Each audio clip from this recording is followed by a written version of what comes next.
연속 낭독. 중국 선교사 김만식 목사 수기 해란강의 어부.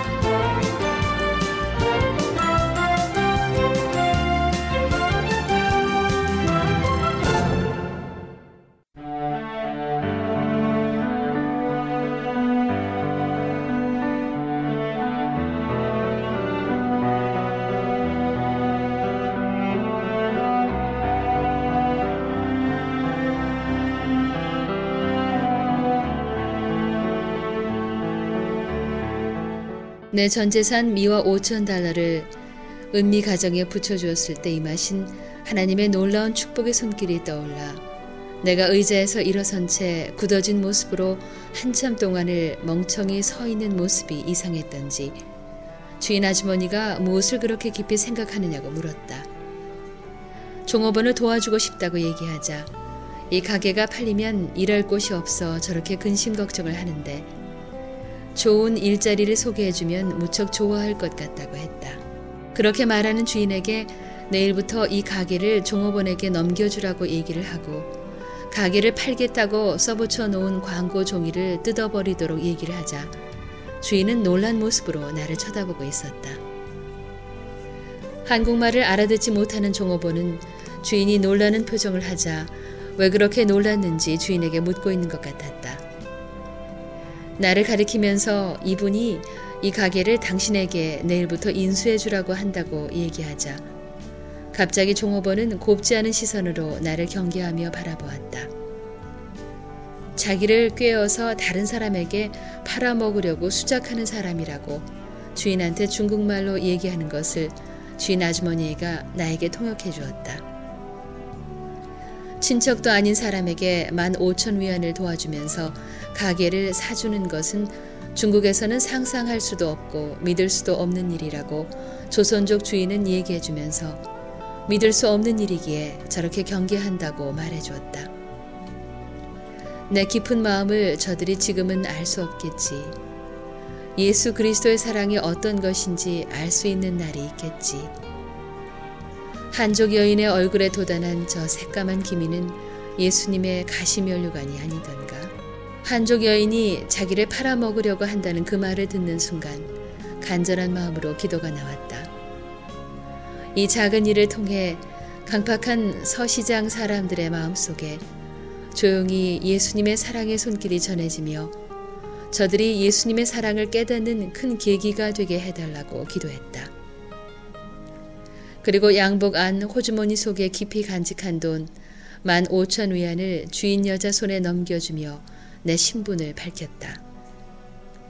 미국에서 온 목사다. 근심 걱정 때문에 얼굴이 저토록 새까맣게 기미가 끼어있는 것이 안타까워 도와드리고 싶은 것이니 조금도 부담을 갖지 말고 열심히 살아가기 바란다고 전하라고 했다. 훗날 돈을 벌면 도움을 받아야 되는 사람들을 찾아 마음껏 도와주면서 은혜를 갚도록 부탁했다. 다음날 인수인계 시간을 정하고 헤어졌다. 기숙사에 돌아오자 성누가 해란 농촌병원 의사와 병원 약을 구입해 병원으로 가겠다고 했던 약속이 생각났다. 병원에서 얼마나 나를 기다리고 있을까? 마음이 불안해 초조해지기 시작했다. 중국 공산국가에 어렵게 기독교 병원을 세웠는데 필요한 의약품을 준비해 놓지 못한다면 환자들이 어떻게 생각할까? 약이 없어 병원을 찾아오는 환자들이 허탈한 모습으로 돌아갈 것을 생각하니 마음이 아프기만 했다. SOS 긴급을 알릴 만한 곳은 아무데도 없었다. 미화 1,500달러면 약값을 해결할 텐데 파송교회에서 붙여주는 선교비 1,000달러가 도착하려면 앞으로 한 달이나 기다려야 하는데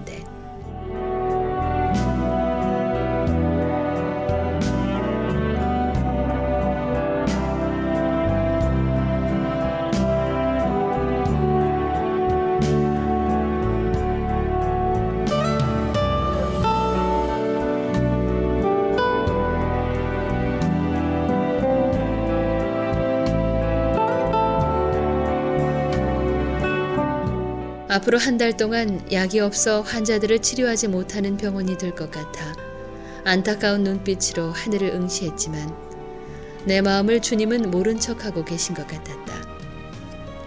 우리 병원 직원들에게 처음부터 신뢰가 떨어질 것 같아 더 마음이 초조했다. 먼 훗날 약을 구입하지 못한 동기를 병원 직원들에게 말하리라. 이런 생각을 하며 내 마음을 내가 위로하고 싶었다. 약을 얻지 못하고 허탈한 모습으로 돌아가는 환자들의 모습이 보여지는 것 같아 주님 앞에 무릎을 꿇었다. 주님, 병원에 약이 필요한 것을 모른 척하지 마세요. 내 철부지 마음을 앞으로는 고쳐주시고 이 세상을 좀 계산도 하면서 살 수 있도록 도와주세요. 지금까지의 내 이런 삶 때문에 아내가 힘들어하면서 살아가고 있다는 것도 고백했다. 오늘 저질러 놓은 이 사건은 이 세상에서 아내만 이해할 수 있지 세상에 사는 다른 사람들은 이해할 수 없을 것이라고 고백했다. 아내가 한 번은 나와 헤어지는 것이 좋겠다고 얘기했던 것도 내 이런 대책 없는 행동을 더 이상 참을 수 없다는 이유 때문이었다. 그때 내가 그러면 그렇게 하라고 했던 것도 나와 일생을 함께 한다면 너무나 많은 고생을 할 것 같아서 차라리 떠나보내고 싶었기 때문이었다.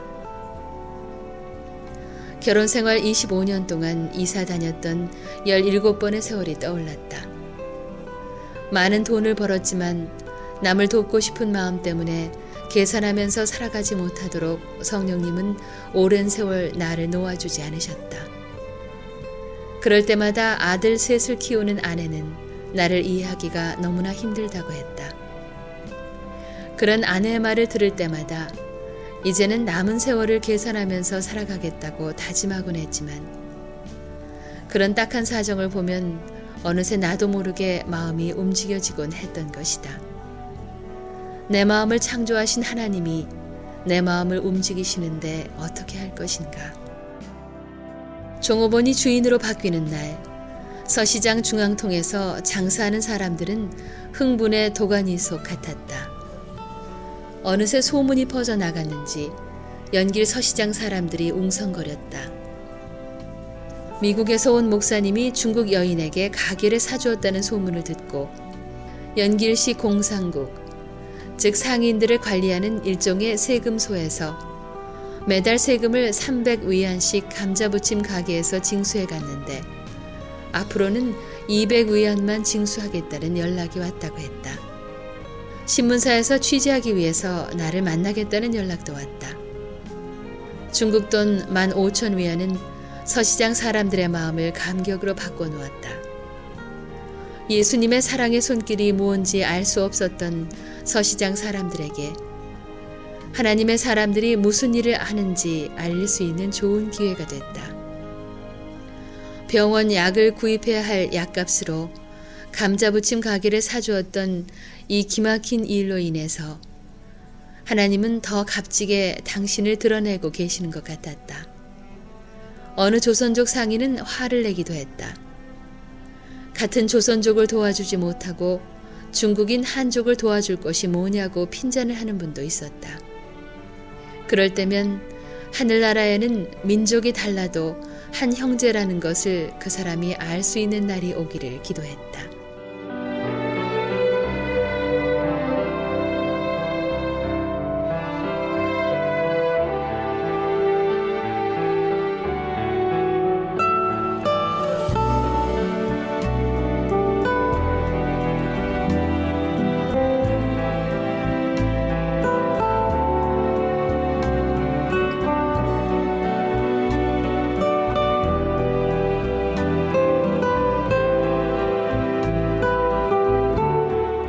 종업원은 마치 꿈만 꾸고 있는 것 같다고 하면서 자기 이름은 반여걸이라고 했다.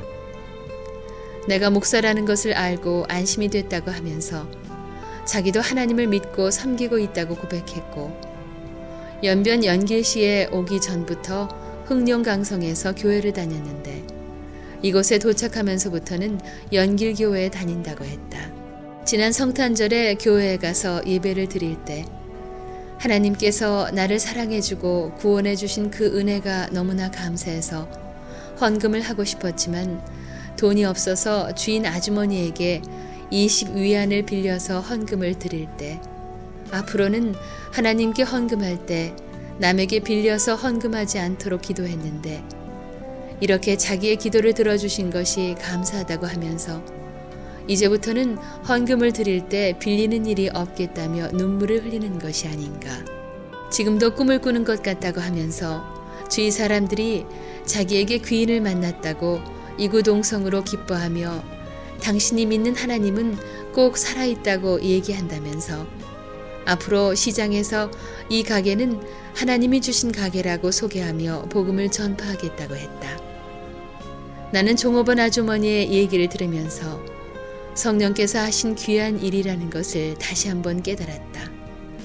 이 세상에서 어렵게 살아가는 사람들이 많지만 하나님께 헌금을 드릴 때 빌려서 헌금하는 사람은 많지 않은데, 지난날 나도 헌금이 없어서 빌려서 헌금한 일이 생각났다. 종업원 여인을 통해 주님은 또 한 번 나를 부끄럽게 했다.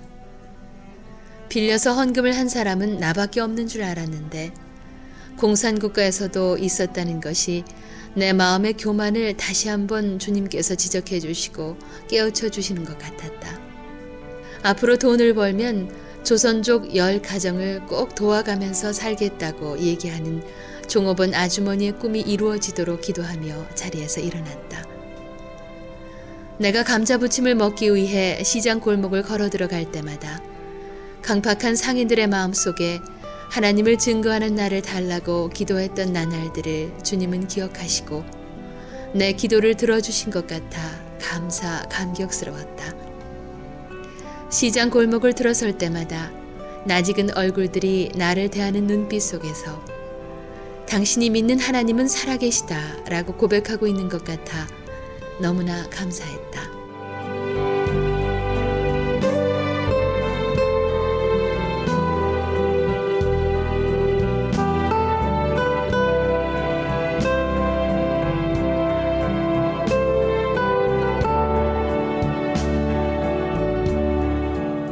이틀이 지났다. 종업원에게 가게를 인계해 주었던 주인 아주머니한테 전화 연락이 왔다. 술 주정뱅이요 도박꾼인 자기 남편이 나를 만나고 싶어 한다는 연락이다. 술을 먹고 자기 아내의 가게를 중국 여인에게 넘겨준 것을 트집 잡고 시비를 할 것 같아 망설여졌다. 그렇지만 달라는 금액을 한 푼도 깎지 않고 모두 드리지 않았는가. 뭐 때문에 만나자고 할까? 무척 궁금했다. 약속 장소에 나갔을 때 노름꾼이요 술 주정뱅이가 아닌 천사 같은 모습으로 주인 아주머니의 남편은 나를 기다리고 있었다. 나를 만난 자리에서 부침가게 주인이었던 원금복 씨 남편의 첫 마디는 하나님을 믿으면 인간이 그렇게 선량해질 수 있느냐고 질문했다.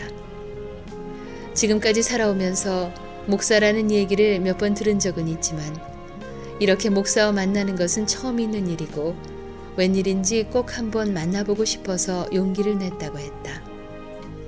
공안국에서 근무하다 실직을 당해 한 날 보내는 것이 너무나 무료하고 답답해서 친구들과 술을 마시면서 놀이 삼아 마작을 하다 보니 자기도 모르게 중독이 되었다고 했다. 그렇지만 이제부터는 다음 주일부터 부부가 함께 교회를 다니겠다고 얘기하면서 성경과 찬송가를 어디에서 구입하느냐고 물었다. 자기 아내로부터 시장 부침 가게에 대해 목사님의 얘기를 처음 듣는 순간 믿지 못했다고 했다. 거짓말 같아서 시장 부침 가게에 가서 확인까지 했다고 했다. 중국 돈 15,000위안은 중국 서민들에게는 꿈 같은 돈입니다. 서민들은 감히 만져볼 수도 없는 돈입니다. 중국에서 공무원들이 매달 1,000위안씩 받는 봉급을 가지고 자식들을 가르치고 먹고 나면 10년을 넘게 저축해도 모으기 힘든 돈입니다. 그 목소리는 가늘게 떨리고 있었다. 목사님도 이곳에 오셔서 학교에 다니면서 공부한다고 아내에게 들었는데 그렇다면 공부할 때 돈이 필요한 곳도 많으실 텐데 한 여인의 얼굴에 기미가 낀 걸 보고 도와주고 싶다고 해도 그렇지 그 많은 돈을 주고 가게를 사주실 수가 있을까라는 의심을 했었다고 하면서 꼭 한번 목사님을 만나보고 싶었다고 말하는 원금복 씨 남편은 뭔가 깊이 생각하는 것 같았다. 한편 주님은 노름꾼이요 술주정뱅이인 원금복 씨 남편을 회개시키고자 계획을 세우신 것 같았다. 앞으로는 목사님처럼 그런 생활을 배우면서 살겠다는 약속을 받고 헤어졌다. 그리고 그 주간 주일 아침 나는 주일날 교회에서 만나기로 약속한 장소에서 두 분에게 성경과 찬송가를 전달했다. 그리고 교회 초신자 학습반에서 부부가 열심히 하나님의 사랑에 대해 공부하고 있다는 소식을 훗날 들었다.